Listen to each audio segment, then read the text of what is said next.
Welcome to this latest webinar from the Centre for Geopolitics at Cambridge University for a panel discussion on what we can learn from the geopolitical consequences of Spanish flu. Before COVID-19 hit, the Spanish flu pandemic of 1918 to 20 was not a milestone of history that many people reached for, and certainly not in studies of 20th century geopolitics. But then, as now, was a moment when the world was not only reeling from a pandemic, it was also a time of extraordinary geopolitical fluidity, as alliances and assumptions about global power and influence was in the process of being reshaped in the wake of the First World War. As this pandemic has unfurled, the parallels with the Spanish flu have become more apparent. Repeated waves, as the flu virus then and the coronavirus now has risen and subsided, only to sweep through countries more than once in mutated form. It's thought that the so-called Spanish flu could have affected up to 1/3 of the world's population, and recent research estimates the total number of fatalities could have been between 50 and 100 million. So what lessons are we to learn from what happened then, both in the course of the pandemic and in the years that followed? How quickly did the world recover from it or want to forget it? And what impact did it have on geopolitical outcomes? And what we learn today as we try to evaluate the flux in international politics. For those of you who don't know me, I'm Bridget Kendall, Master of Peterhouse, Cambridge, and former BBC diplomatic correspondent, and I shall be the moderator for this event. And we're joined by two excellent and very complementary panelists.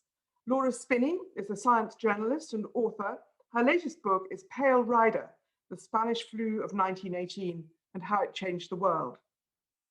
And Margaret Macmillan is Professor of History at the University of Toronto and Emeritus Professor of International History and the former Warden of St Antony's College at the University of Oxford. So welcome to both of you. Before we come to the panel, just to say to those of you who've joined us that we're also very keen to hear from you too during the course of this hour. And if you've got a question you'd like to ask, your microphones and cameras are switched off, but you can send in questions via the Q&A function on the screen. Do give your name and affiliation and where you're from, and if your question is for a particular panelist, if you want to. And just to add that as well as live streaming, this is being recorded and you'll find your recording later up on the Centre for Geopolitics website. So let's start from hearing our two panelists. First from Laura, laying out some of the basics about the 1918 pandemic and comparing it with the one we're going through today.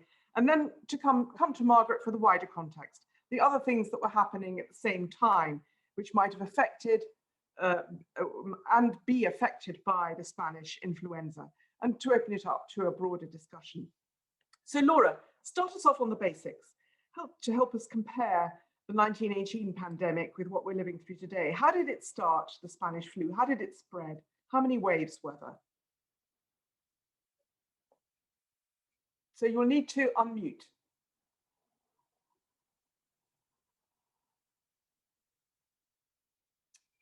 Perhaps our administrator can help unmute Laura for us. Yeah, sorry, the host wasn't letting me unmute myself. Thank you for that introduction. The Spanish flu. So it was a pandemic of influenza that struck the world in 3 waves between March of 1918 and March of 1920. The first wave in the Northern Hemisphere spring of 1918 was relatively mild, not that much different from a seasonal flu. And that receded in the late spring. And then the second wave returned, erupting at the end of August. And that was by far the most vicious one. The vast majority of the people who died in that pandemic died in an astonishing 13 weeks between the middle of September and the middle of December 1918. And then there was a third wave that was sort of intermediate in severity between the other two that struck in the early months of 1919. But the number of waves and the dates when they struck varied across the globe. So that's why we say that it went on until March 1920, because it was still raging, for example, in the Pacific Islands at that time. As you said, 1 in 3 people on Earth are thought to have been infected. of whom between 50 and 100 million people died. The estimates of the death toll basically rose over the 20th century. And as you can tell from that spectrum, are incredibly vague. And there's basically a very simple reason for that, which is that virus was a relatively new concept in 1918, and there was no reliable diagnostic test for it. So at a time when infectious diseases were still the biggest killer of humanity, at a time when the war made it very complicated, or more complicated than usual, to count deaths, and lots of other infectious diseases that resembled the flu were circulating at the same time. It was just an incredibly difficult diagnostic problem. So I think I've covered the basics there. Should I just say a word about why it's called the Spanish flu? Yes. Where one of the few things that we can be certain about is that it didn't start in Spain. We actually don't know where it did start. There are three theories on the table today that correspond to origins in China, in France at a British military camp at a place called Étaples, just south of Boulogne-sur-Mer, and in Kansas in the United States. And we're not actually, as I speak, able to choose between those three theories. But the reason it came to be called the Spanish flu is essentially political, and it speaks to the subject this evening, which is that Spain was neutral in the war, and therefore, unlike many of the warring nations, didn't censor its press. So when the first cases erupted in Madrid in May of 1918, the newspapers reported on them, whereas though it had been in America, Britain, France, and some other countries for several weeks or months by then, they had kept that news out of their newspapers, supposedly so as to avoid lowering the morale of the population.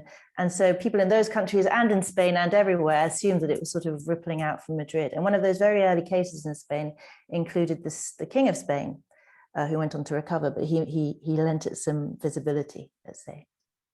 So what about symptoms? Were they more deadly than now? I mean, you said they were different in different waves, because this was an influenza virus, whereas what we have now is a coronavirus, more closely associated with the common cold. But still, as it turns out, as we know, it has been quite deadly. It's of the same family as the common cold, but it's a much worse disease, I think, as we're seeing. Of course, they're all respiratory diseases. They have that in common. They also have many differences. The flu, it wasn't that it had different symptoms in that second vicious wave. It was that a greater minority of people went on to develop very severe forms of it and to die. That minority was present also in the spring wave, and indeed in every seasonal outbreak of flu we have up until the present day. There's always a minority who goes on to develop a very severe acute respiratory distress syndrome and have to be hospitalized. If they can't be hospitalized, they tend to die, and many of them tend to die anyway. But that's a very tiny minority of the people who contract the illness. And the thing about 1918, which makes it very interesting and anomalous amongst all flu pandemics we know about, is that that minority of people who went on to develop very severe symptoms from what we consider the normal flu symptoms that most people recover from, was 25 times, at least 25 times bigger than in any other flu pandemic, let alone a seasonal flu, which is generally milder. So that's why, if you look back at over the last, say, 5 flu pandemics, because flu has been up till now the most pandemic-prone disease, if you like. So the 5 last pandemics have been flu pandemics, and none of them has killed more than, let's say, 4 million people, except for 1918, which killed, as I mentioned, a minimum of 50 million people, according to current estimates. So it's hugely anomalous, and we have to explain that. And many of the explanations, and there are more likely to be more than one, implicate the war and this extraordinary confluence of these two disasters at the same time.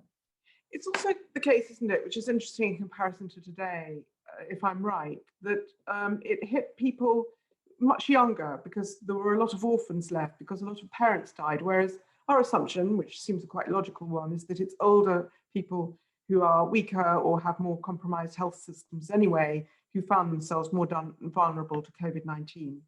Yeah, I mean, you're absolutely right. So the normal mortality curve of a flu pandemic and of flu is U-shaped, meaning that the most vulnerable are the very young and the very old. And the main explanation for that is that the immune system takes time to develop, and then it loses potency in old age, so it sort of falls off. In 1918, that mortality curve was W-shaped because there was this intermediate peak of adults between the ages of 20 and 40 who were extremely vulnerable. They were adults in the prime of life, obviously. So they were the parents, they were the producers. And that's why the social effects were so devastating. And I mean, obviously, with that number of dead people and that number of ill people, the effects were going to be devastating anyway. But you also took out of society that productive slice of the demographic at a time when there was little or no social support. And the reason for that, if I remember rightly, is because it's thought they had less immunity because they've been exposed to less. Yeah, I mean, it's one of the many open questions, but I suppose the sort of leading theory has to do with this idea that it's known as a antigenic sin, original antigenic sin, and the idea is that your immune system is sort of shaped, primed, if you like, by the very first flu you're exposed to as a child, and that every response it gives to flu that you encounter after that in your life is a sort of a variant on that first response, and therefore not perfectly adapted to the new flu that comes along, because flu is very changeable, and so every strain that comes along each year and then with pandemics is very different. And the idea is that tranche of age in 1918, the 20 to 40-year-olds, the first flu strain they may have been exposed to was the one that caused the previous flu pandemic, the so-called Russian flu of the 1890s.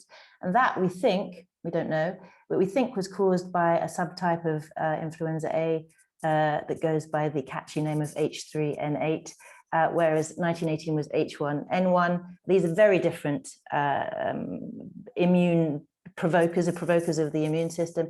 And so the idea is that those 20 to 40-year-olds were not ideally adapted to this new strain. Okay, measures to counter it. No vaccines. What did people do? What did countries do? Actually, they did have vaccines. I mean, vaccination is a much older technology, but what they didn't know about, crucially, was viruses. And almost every doctor in the world, at least at the beginning of the pandemic, assumed they were dealing with a bacterium. So the vaccines that they made, and they also, like us, churned them out within the, before the pandemic was over, were to bacteria colonizing opportunistically, excuse me, the respiratory tract of those who are already infected by the virus. So, and in fact, what I should have said earlier was that most of those who died from the flu, and that's still very often true today if they're not treated properly, they died not from the virus itself, but from secondary bacterial infections that caused pneumonia. So in fact, some of those viruses that were manufactured against those opportunistic bacteria did actually have some effect, which made establishing the cause of the pandemic very difficult, even more difficult. But for the most part, they were ineffective. Obviously, they did not have antibiotics, which would have been helpful against those bacterial complications as well. They didn't come in until after the Second World War, and they didn't have any antivirals. They didn't come until 1960s. But as we've seen in this pandemic, making antivirals that are adapted to the newly emerged virus is a big challenge anyway, and it's very unlikely they would ever, even if they'd known what the virus was, they would have been able to make one in time. So what were they left with? They were left with the so-called wonder drug aspirin, which which combats inflammation, and most of the people who died of the Spanish flu, so-called Spanish flu, died of a massive inflammatory response in their lungs. But at that time, there was very little understanding of the appropriate dosing. So when a drug is therapeutic, and when you give too much and it becomes poison. And so they often overdosed people with aspirin, and that had the effect of exacerbating the inflammation and causing all sorts of other unpleasant side effects as well. So apart from aspirin, we are talking about folk medicine, we're talking about prayer, and we're talking about presumably face masks, quarantine, isolation, like yes, today? So everything that comes under the very broad label of social distancing or physical distancing, that is ancient technology, if you like, if we can call it technology. I mean, the idea that you should separate the healthy and the sick to prevent the transmission of disease in a situation of mass contagion is ancient. The concept of quarantine goes back to the 15th century Venetians, who kept the ships offshore for a while until for the 40 days of quarantine until the crews of those ships were supposed to be less infectious. So these are all old concepts. The cordon sanitaire, very old concept. And obviously that's all we had to fall back on today until the vaccine came along. And how did it end? So it's usually said of the 1918 pandemic that it followed its natural course. I mean, there is no end to any pandemic. There won't be any end to this one. Essentially, what happens is that the number of people, either people die or they develop an immune response. The virus also evolves, it tends to become more benign over time, at least over the long term. And so you see this kind of bell curve where it surges into the population and then it recedes again.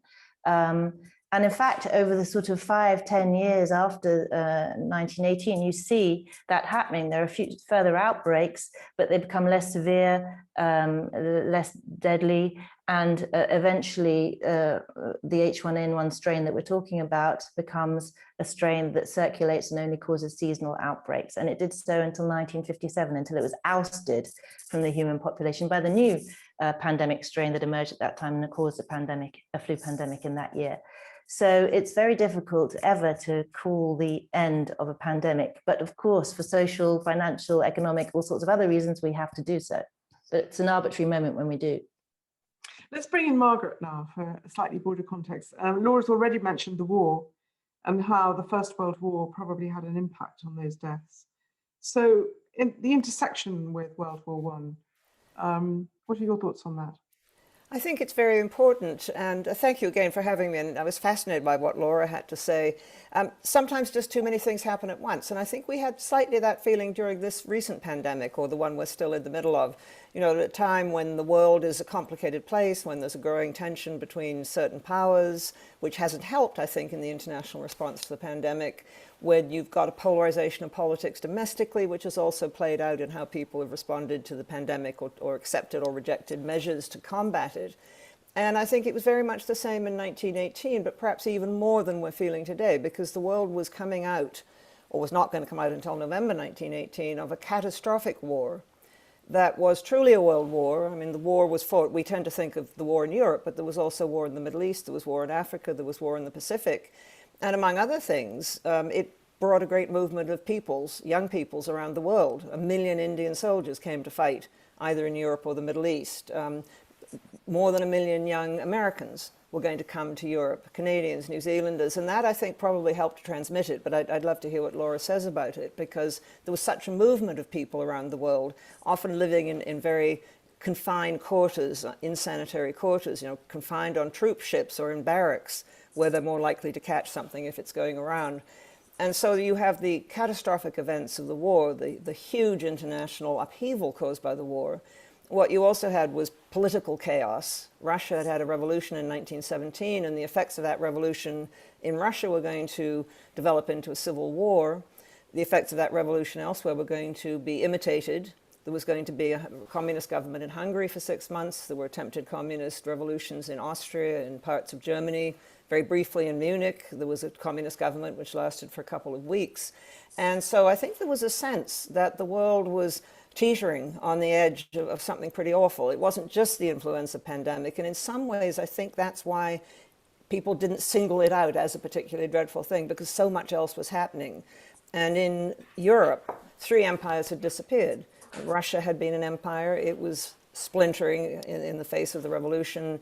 Germany fell to pieces at the end of the First World War. Austria, the great Austro-Hungarian Empire, which had occupied so much of the center of Europe, disappeared.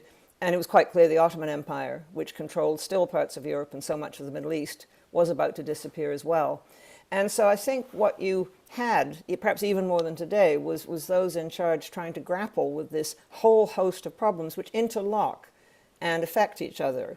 And so political chaos and collapse of empires makes it difficult to move food around. And I suspect, and again, I'd like to very much to hear what Laura has to say about this, that the pandemic may have been worsened by the fact that so many people are undernourished or living together in such insanitary conditions. I mean, in Vienna, they said, the Red Cross said they were seeing diseases which they thought had been eliminated from Europe half a century before. People were starving. And so I think, given the collapse, political collapse, social upheaval, and the pandemic, I think all these things affect each other. In some ways, I think the pandemic, curiously enough, people simply accept it as another tribulation. There weren't, as I remember reading through things at the time, there weren't people focusing on the pandemic so much. There was a lot about it in the media and people commenting on it, but there were so many other things to worry about at the same time that it became part of a sense of a world that seemed to be trembling on the edge of something pretty awful. Let's focus a bit on this thought about movement and contact. Was this what you had in mind, Laura, when you said 50 million deaths? Maybe the war was part of the reason for that. Well, I think it's really interesting. Moving around a lot. Yes, definitely. I mean, like if you look back over history, pandemics have tended to follow in the wake of war, and they've actually also tended to be much worse than the war in terms of the death toll. So yes, I mean, I think the thinking today, if I could summarize it, would be that the spillover event, we all know what a spillover event now is, the same thing triggered the COVID pandemic, where a new strain of a virus, or a new virus indeed, spills over from its animal host into the human population, and by some bad combination of chance, or rather mutations, to speak scientifically, has the capacity to transmit easily between people and to cause an epidemic or a pandemic, because it finds itself in an immunologically naive population. That would have happened anyway. That may not have been something that could have been, had anything to do with the conditions of war in the world, but the convergence of war and that event were just the perfect storm that created a pandemic. So first of all, there's the part about distribution. You're absolutely right, with people moving across the world, not just troops, but also civilians, displaced people, health care systems as they were, as not as we would recognize them today, but were disrupted. Many doctors were at the front. People didn't have access to healthcare. And yes, they were hungrier in certain parts of the world than in others. Of course, the Central Powers have been subjected to a naval blockade for some time, which meant that they were hungrier than the Allies. And that does affect the immune system. There's also some evidence that it drives mutation in the virus itself. But the other part of the equation is not to do so much with the human factor, or rather it is, but it's to do with the fact that the virus adapts to us. Once it's in us, once it's entered the human population, it adapts to us. And generally, at least over the long term, it evolves to become more benign. But because essentially the evolutionary pressure on it is to keep its host alive so that the host can spread it around more. But that assumes that the host is mobile. And one of the ideas about the First World War is that once it reached the trenches and found itself amongst all these young men packed like sardines in the trenches who weren't very mobile at all, and also who were dying of many other things, the evolutionary pressure on the virus to moderate its virulence was released. And it just maintained this very high level of virulence, which it had initially emerged with. And that's one of the ideas behind why it was so anomalous, why it killed so many more people than any other pandemic strain of flu. So yes, I think there are levels of interaction, several of them. And I also think, to take it back to what Margaret was saying, which was very interesting, is that, both war and pandemics are a response in a certain way by different mechanisms, perhaps, but mechanisms that are linked to societies that are sick in a way, that are sick at their heart, and that are, as that society was then, and that as our society is today, but much less so, very, very unequal. So we seem to have lost Margaret for the moment. Hopefully she'll be back with us in a minute. Yeah. But another question then, Laura, the spread, I mean, we look now at the spread around the world, and it feels as though there's an uneven spread. So socioeconomic conditions play a role, where people live together. Margaret mentioned malnutrition. Yeah. And in different countries, that's behaved differently. So urban areas, not surprisingly, it's been easier for it to spread in cities. So do we see a parallel between then and now on this? Absolutely, we do, because in a way, a pandemic preys on an inequality and at the same time highlights it. So when you have large sectors of society who are overworked, badly housed, underpaid, have poor access to healthcare, they are obviously very vulnerable to a newly emerged pathogen. And that is the majority of people in a society. And if you also bring them together in cities, then you have, an extremely vulnerable population. But of course, as we've seen today, and as was very visible to people in 1918 as well, the people who are living through the pandemic see that it's the least, the poorest and the least, the working class, the lowest of the people at the bottom of the social pyramid who are suffering the worst in the pandemic, and that's highlighted, and it has consequences. So it feeds resentment, it feeds protest, social protest, it feeds demands for social change, and we saw that then, and we're seeing it now. There's another factor though in war, isn't there, which is sometimes you can make people do things in a war situation that's harder to do in a peacetime situation. I mean, we've seen in this pandemic in various places that there's been, well, people talking a lot now about vaccine hesitancy, but there's also been reluctance to wear face masks and so on. So in some ways, did the war make it easier for governments to get populations to behave in a safer way? That's a very good question. I mean, I think of basically every question about the 1918 flu and probably every question about COVID has to be prefaced by saying, it depends where you were in the world and who you're talking about. But in those countries where public health had sort of made a start, where it was a concept that was accepted by people, I'd say that at the beginning, they were willing to do those things, to wear masks, to be vaccinated if there was a vaccine available.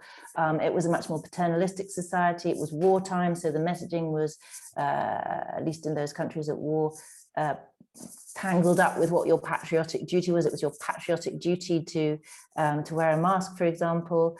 And of course, it was also a time when infectious diseases were much more present and killed many more people. So people understood the risk that mass contagion posed. And I think that then, because people do see what's happened. I mean, this is a constantly dynamic, changing thing, a pandemic, where people see what their behavior provokes, and then they respond to that, and then the virus responds to that. So it's a constantly changing picture. I think that over time, people saw not only that, as today, role models were forgetting themselves, letting their masks fall and so on, they were also seeing that the treatments that doctors were offering them were mostly ineffective. And so they lost faith and compliance fell off. And that may be one factor, for example, that contributes to the wave-like structure of pandemics, is this sort of constantly changing the way that the virus and humans respond to each other over time, and affects the evolution of the virus and the pattern by which the pandemic rolls out. So we're still waiting for Margaret to come back. We've got the gremlins here. But one further question about movement. So if the First World War was one reason for movement of troops, of all sorts of things around the world, and we think about our world and how much global movement there is and how much that has spread the virus, if there hadn't been a world war, would there have been such a devastating pandemic? Or do we underestimate now just how globally linked up the world was in 1980, in normal peacetime at the beginning of the 20th century? Yeah, it certainly was a peak in connectedness for all sorts of reasons, including the war. Nothing like today, and not in the same way, of course. I mean, there were no commercial airplanes for a start. But definitely, and the war was part of that. And I think, it's one of the reasons why, I mean, when we say we're vulnerable to pandemics, we are still vulnerable to pandemics, obviously, but we're vulnerable in different ways. I mean, we have much better surveillance, we have many more treatments to offer, although as we've seen with COVID, we still have to learn at the beginning of the pandemic how to deal with the new pathogen, but we're also much more vulnerable in many ways. We have older populations, we have many more people in our societies who are immunocompromised because we have other treatments that have kept them alive from things that might have killed them earlier in an earlier era. We have commercial planes. We have a global population that's 4 times what it was in 1918. So the vulnerabilities are different, but not necessarily less. Oh, I think Margaret is just about to get back to us, which is great. So the question I wanted to come on to was whether there was an impact between the pandemic and the politics of the time, in terms of there was a war which was just ending. So maybe I can put that to you first, Laura, and then we can come on to Margaret. Do you think it had an impact on how the war ended? I definitely think it had an impact. I mean, so I am a journalist. I'm not a historian, but I was canvassing historians. And I think it would be reasonable to say that, obviously, I'd love to hear Margaret on this, and hopefully she can hear me, that the consensus opinion, as I understood it when I was doing my research, was that it definitely accelerated the end of the war. And you can see that right down in just in terms of, if you look at the what's happening in the trenches on the Western Front in the spring of 1918, there was a point where 3/4 of the French force was out of action. 900,000 Germans were down with the flu, probably more on the central side than on the Allied side. So yes, the consensus is that it accelerated the end. There's a controversial minority opinion that it might have affected the outcome, that the Central Powers might have been hammered worse, if you like, by the flu, had it for longer, and were more vulnerable for all sorts of reasons, including hunger, greater hunger, that may have been put them at a greater disadvantage and thus influenced the outcome of the war. But as I say, that's controversial. We can also talk about how it affected the peace process. Well, Margaret, can you hear us? Not yet. So give us your thoughts on the peace process, Laura, before. So the third wave, looks like she's talking, but we can't hear her. The third wave struck in the early months of 1919, just as the heads of state and their advisors were meeting in Paris for the peace conference. And many of them came down with the illness. And sort of one of the most interesting aspects of that is that Woodrow Wilson fell ill with the flu that spring. And he, as you know, played an incredibly important... Margaret, you're back. Yes, sorry, I don't know what happened. I apologize. I suddenly was bumped off. That's fine. We're just talking about the impact of the flu on the end of the war, whether it hastened the end of it and affected the outcome and indeed the peace process. Laura, did you just want to finish your thought there, and then we'll come to Margaret? Yeah, so I was just finishing about the peace process, Margaret, and I was just saying that one of the sort of most notable casualties of the third wave of the Spanish flu was Woodrow Wilson in the thick of that conference in Paris. And with all the caveats that retrospective diagnosis is incredibly difficult to do, there is an opinion amongst neurologists that in Woodrow Wilson, who had a kind of underlying neurological weakness, we know that it may have provoked mini strokes. It changed his character. Observers said about him that spring that he became less tolerant, less reflective, less willing to listen to people's arguments. And of course, as I started to say, he was an incredibly important figure in those negotiations because he was sort of the only one arguing for a moderate peace against his more vengeful European counterparts. So he may or may not have been having mini strokes that spring. He certainly had a very major stroke the following autumn when he was back in the States, which essentially, I don't know what Margaret would say, I think ended his political career, prevented him from persuading Congress to ratify the Treaty of Versailles and to join the League of Nations. So just through that one character, you could say that it had a massive impact in terms of geopolitical consequences. Let's hear from Margaret on this. Okay.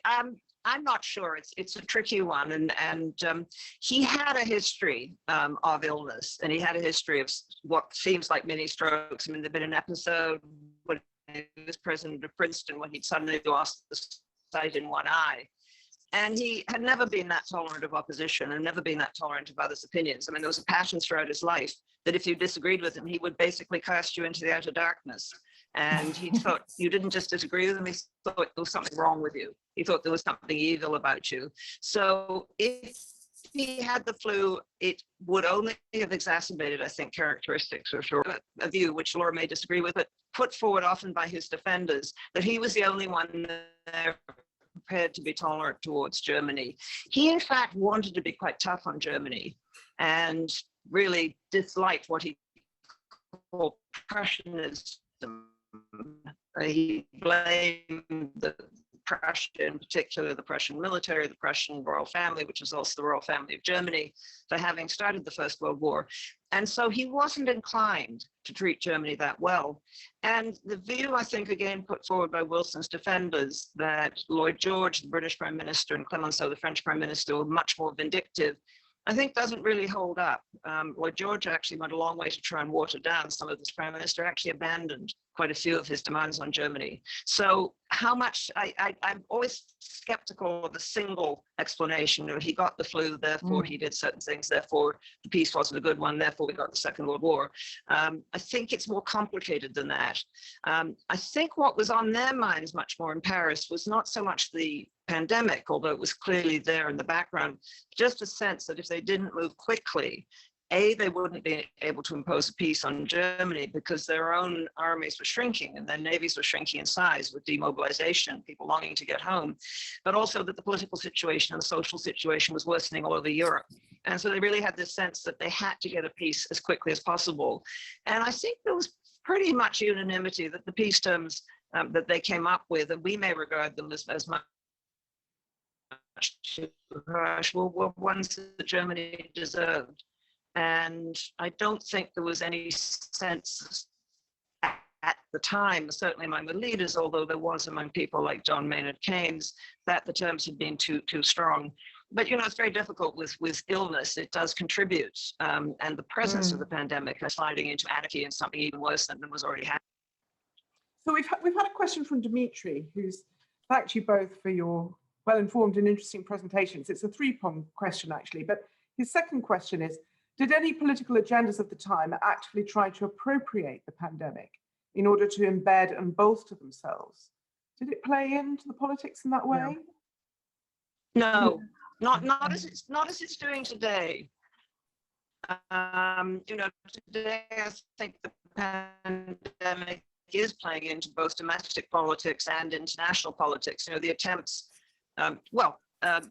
vaccine nationalism, or the attempt to blame the pandemic in certain quarters on someone else. You know, President Trump calling it the Wuhan flu, or the Wuhan, I think there has been an attempt to use it. But at the time, no, I think they had so much else that they could blame each other for, that the pandemic was simply part of the background noise. But I don't think you got any attempts to say, well, it's all the fault of the Russians, it's all the fault of the Germans. None of that. What about, can I just say something quickly on that, which I just think that's absolutely right. And partly it comes back to this question of visibility, which is that you couldn't count the sick or the dead. So there was a sense that this was happening everywhere, but you couldn't get a handle on it. And I think, you know, the only way you could see it was locally around you, but that it was in the background, I would absolutely agree, and that it kind of fueled tensions in all sorts of different ways that were shaped by what was already going on in those places. I think that's more what its effect was, probably. Yeah. So a connected question from Dimitri, which in a way you've touched on a little bit, Laura, by explaining why it was called Spanish flu, because Spain was neutral and was open about it and other people weren't. So he asks, could you comment on the role the media may have played in inflating the impression of the pandemic during the Spanish flu versus now? I mean, I guess you've partly answered that we didn't have the big picture and data in the way we have now, right? No, I mean, this kind of concept, you know, that we have today, that you know, at the touch of a key, you can know what, you know, the official, at least, morbidity and mortality rates are anywhere in the world, gives us a much greater sense of what's happening than they had then. And just one indication of that is that the pandemic went by many different local names for quite a while before everyone realized it was one big pandemic rather than many local ones, and it acquired the name the Spanish flu. Sorry, what was the question? No, that was about, it was just about whether the media has played a role, whether in one country or globally. There was much more censorship. Sorry, and what's interesting is that eventually the illness itself sort of ended up censoring the news, and because people at the newspaper offices were falling sick, and delivery boys and printers, and so you got newspapers with large white spaces in them, which must have been more terrifying than anything else, I think. Margaret, you're going to say something? Oh, I think she's frozen. We'll come back to Margaret. It's bad luck. Yes. So remember, and I don't mean that. How about you? Can you hear me? Okay. We can. Yes. I don't know what's going on here. I do apologize. I'll try and find a good conspiracy theory to blame it on. No, I think we also have to remember that both the war itself, a lot of people had died, 9 million people, possibly more. So people were used to death on a very large scale. But before and during the war, people were much more accustomed to pandemics or to illnesses. I mean, things, childhood diseases that wouldn't kill people today killed far more people. And there'd been a big outbreak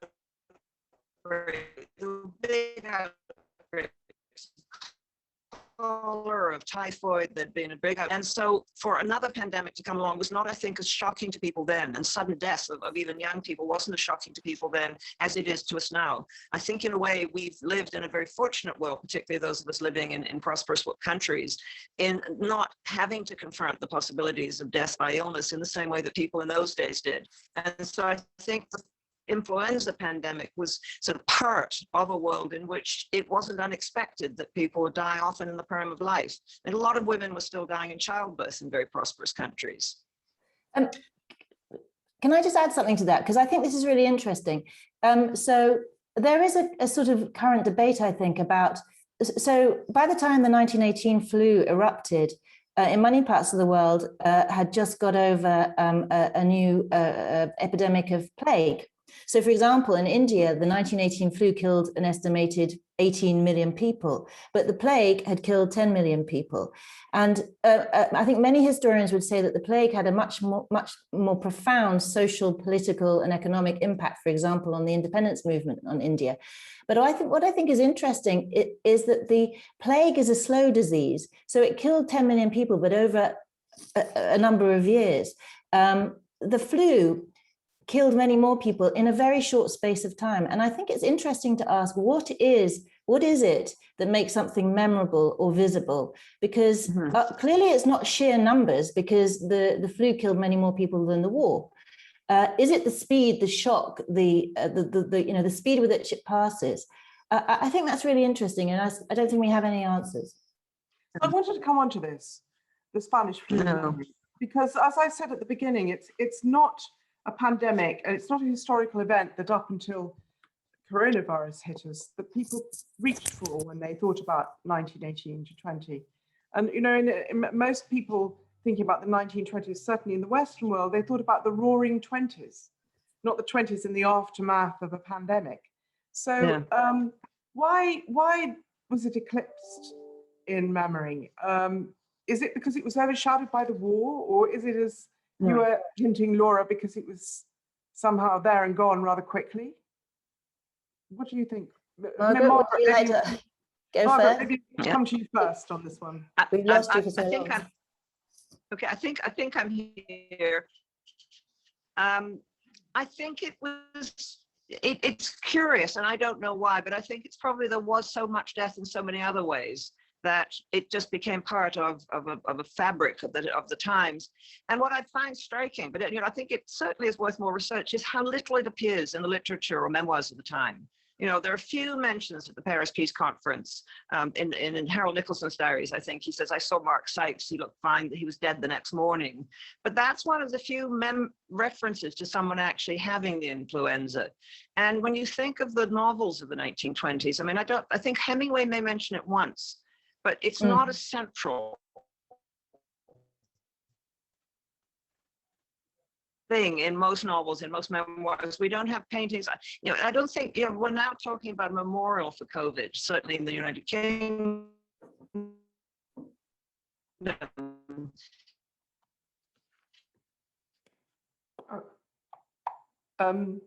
So we seem to have lost Margaret for the moment, just frozen. So Laura, would you like to pick up on that? Yeah, so I mean, she's absolutely right. I don't think anybody would have suggested a memorial in the 1920s, because they had so many other things to remember, of course, in particular the war. And so it somehow didn't grab the imagination. I think Laura's right. There's something of a mystery about this. And the only explanation I can think is so much else was going on. I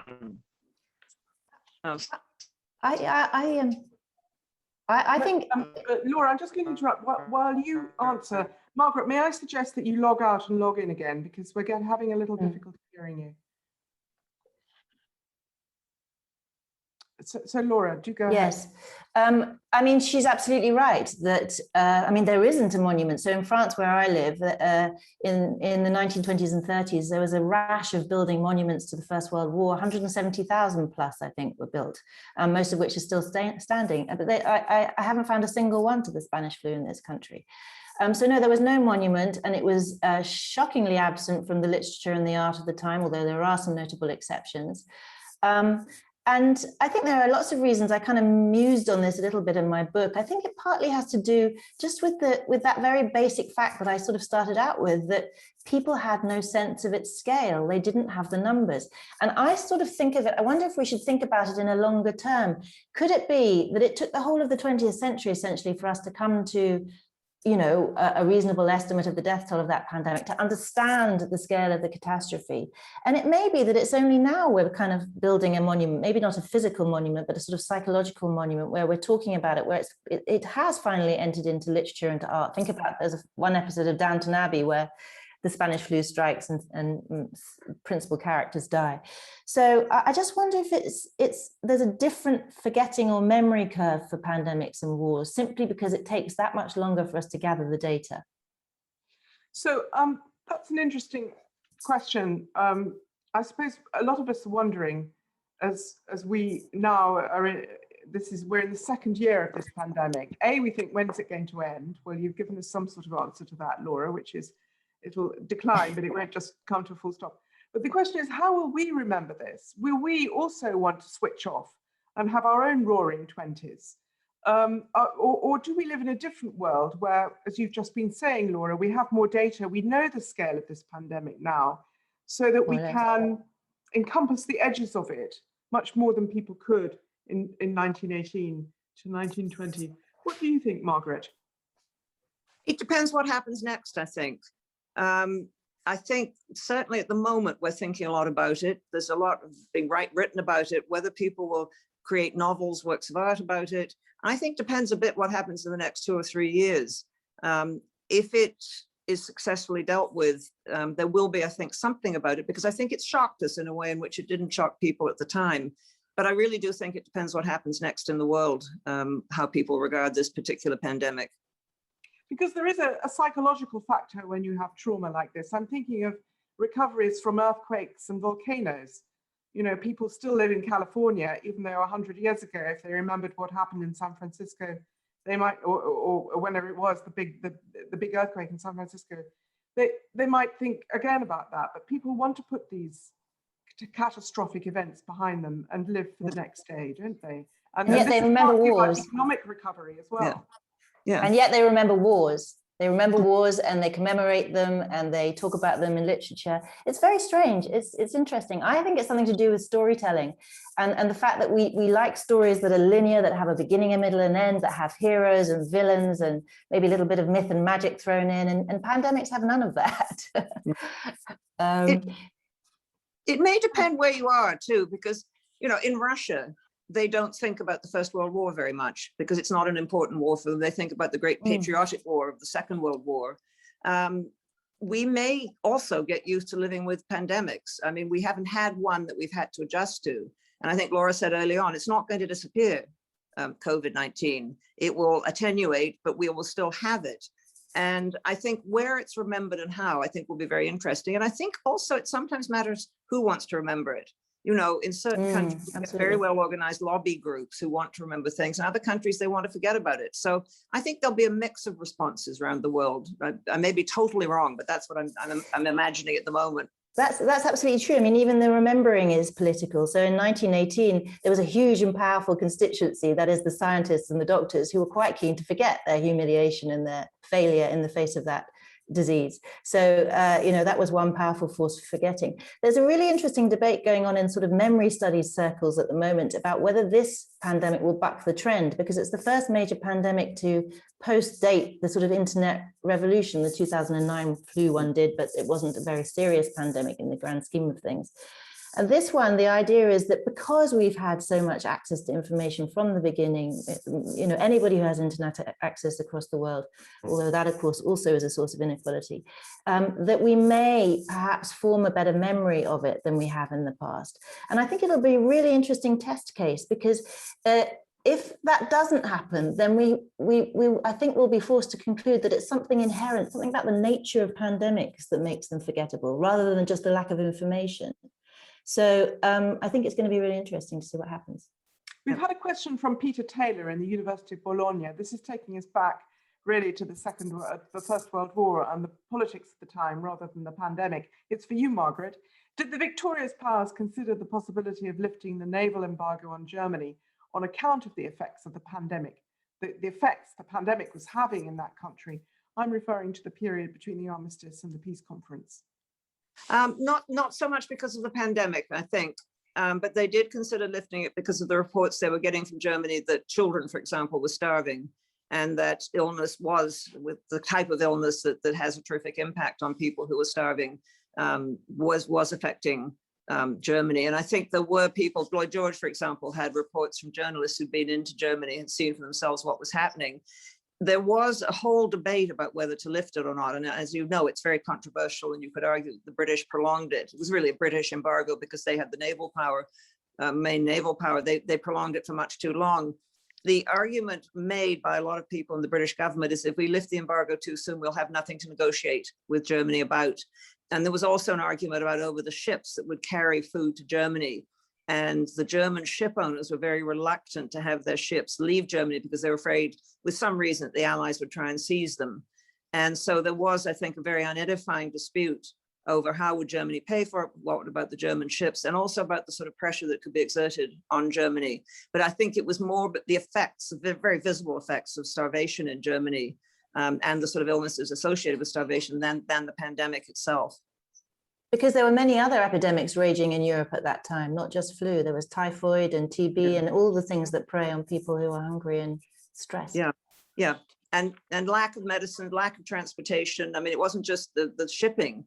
The railways in Europe had been so disrupted both by the war and then by the political upheavals that it was very difficult to move things from one country to another. Even to get medicines into place, big cities like Vienna was very difficult. Mm. So is one reason for the pandemic to be forgotten then also because you alluded to this, Margaret, people were sick of the war. So it wasn't just the trauma of the pandemic they wanted to put behind them. There was this double turmoil, which they felt they wanted it to end. I think you may be right. I mean, it was such a dark period. And for a lot of Europeans in particular, everyone in the world who was involved felt it in different ways. But for a lot of Europeans, there was a sense that they had done some irreparable damage to their civilization. And I think they did want to try and forget it. And there was also a sense in countries like India, where there was a really a rethinking, and in my own country, Canada, of its relationship with the British Empire. There was a sense both of wanting to put the past behind you, and also certainly in some countries, a sense of new opportunities, new horizons, new ways of doing things. And I think there's also a very natural human instinct. I mean, you notice every time that there's slight easing of restrictions in the UK, people do go out. They go out into parks, they go out to meet their friends, they go to parties. I mean, I think it's a very natural human tendency to want to put the unusual behind you and put the upheavals behind you and get back and celebrate being with friends and celebrating life. And it means we go a bit overboard. I mean, the Roaring 20s were by no means roaring for everyone, but I think there was a sense that, we need to enjoy life while we can, because life has been so grim and so unsettled and so uncertain in such recent memory. Well, what I feel I've learned in this time that we've been discussing is I started out thinking of quite superficial parallels and comparisons you could make between now and 1918, the repeated waves and so on, the global effect. But actually thinking about it, what's different is, well, obviously there's not a world war, but our access to information is so different. Mm. That is going to make a difference perhaps to how we see this. So I was just thinking about consequences now and lessons learned, particularly political and economic. And the other thing prompted by Dimitri's question is that it is being used for political ends now, whereas the 1918 pandemic was not. So I just wondered in conclusion what thoughts you had on the political and economic consequences. Of course, we haven't even got on to vaccine diplomacy, which is, I hope, the geopolitics of vaccines is a completely new factor, which wasn't there in 1918, which could, one supposes, have quite an impact on the way the world will be post-COVID.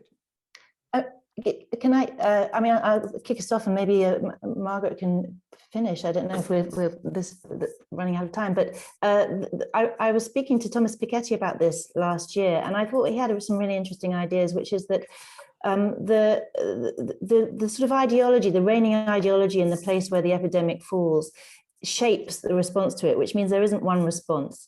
So he was talking about the Black Death, which I think was really an interesting example, because there's a sort of narrative that the Black Death brought serfdom to an end in Europe, because it wiped out such a vast proportion of the of laborers, of people. Now we think over 50% of the European population, at least in some places.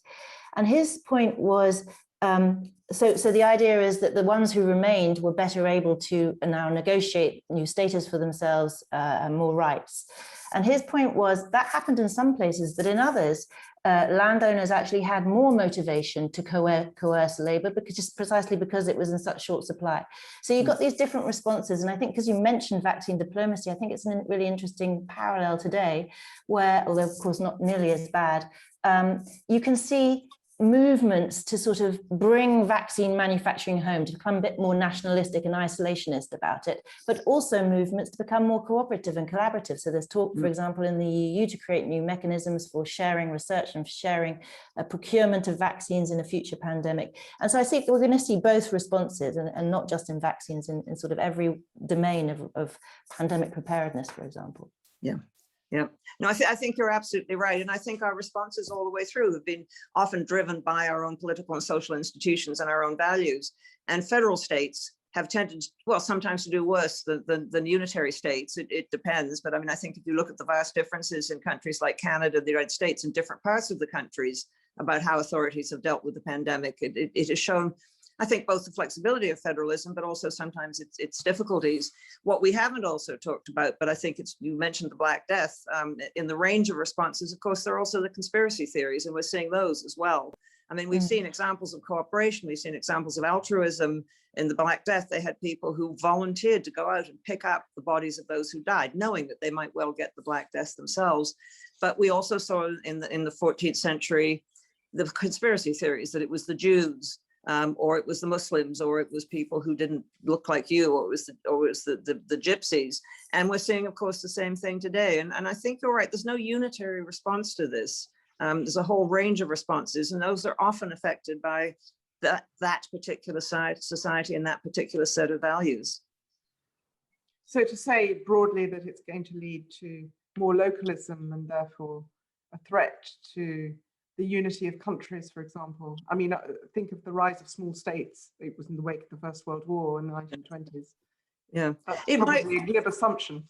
Yeah, it might well. And Scotland suddenly closing its borders to people from Manchester, or the maritime provinces in Canada saying nobody from the rest of Canada can come in. I mean, it may well lead to more localism. At the same time, I think Laura's absolutely right. I mean, it's shown the importance of international cooperation. And I mean, one thing we should know for sure is that viruses and illnesses, pandemics, do not respect borders. And so we may feel like being local, but we're going to be driven, I think, to be more international. But it's going to be a range, I think, of responses. There's not going to be any one type. I mean, if you look at the WHO, you know, the WHO was much criticized even before this happened, and it was undergoing reform. You know, we're at a point in history, by the way, it was sort of a product of the 1918 pandemic. There have been discussions about creating a body for international cooperation in epidemics before the pandemic, but it was the pandemic, I think, you can show that you know, accelerated that process to the formation of the predecessors of the WHO. But now we have a WHO that is chronically underfunded and unsupported by its members and can't do very much. And so whether or not we keep the WHO, I think everybody has seen in this pandemic, and public health experts always knew it, that we need something in that role. And so we're going to have a big think about, is it that body? Is it another? What powers do we give it? How do we fund it? And so on. Yep. And I think one thing we may have learned is a bit of humility, because I think we used to look back at the influenza pandemic and say, oh, they were such idiots. Did they understand? And they did such stupid things. And I remember being struck, for example, by how the American doctors in Paris said, if you smoke a lot of tobacco, it's very good for preventing against the flu. Well, when we have the president of the United States saying drink bleach, you know, we're not much further ahead. So a certain amount of humility, you know, we're not that much smarter and much better organized than people in the past. We've shown exactly the same range of reactions, some good, some bad, some really muddled. It is certainly true. When the pandemic first hit, I think many people thought it would last a few months and it wouldn't be like the 1918 Spanish flu. And here we are 18 months on, seeing a similar pattern. Humility, definitely something. So thank you all very much indeed for taking part. Thank you to the audience too for joining us for this. Professor Margaret Macmillan, Laura Spinney, you've been absolutely terrific, and we've covered a lot of ground. It feels to me like this is something we ought to come back to in a year's time and see what's happened to the world. What's changed? What's changed, because it does feel as though you really can't tell what's around the corner. Apologies if for some of the technical problems we've had this hour, but I think we surmounted them. And if you didn't catch all the event, if you want to hear it again, it's, as I said, it's going to be available on the Geopolitics Centre's website. Don't forget, there are many more webinars from the Centre for Geopolitics. Just go to the website and go to the mailing list if you'd like to get put on it. But for now, that's it from us, from me in Cambridge. Do join us again. Thank you. Bye-bye. Thank you very much. Thank Bye. you. Bye. Thank you.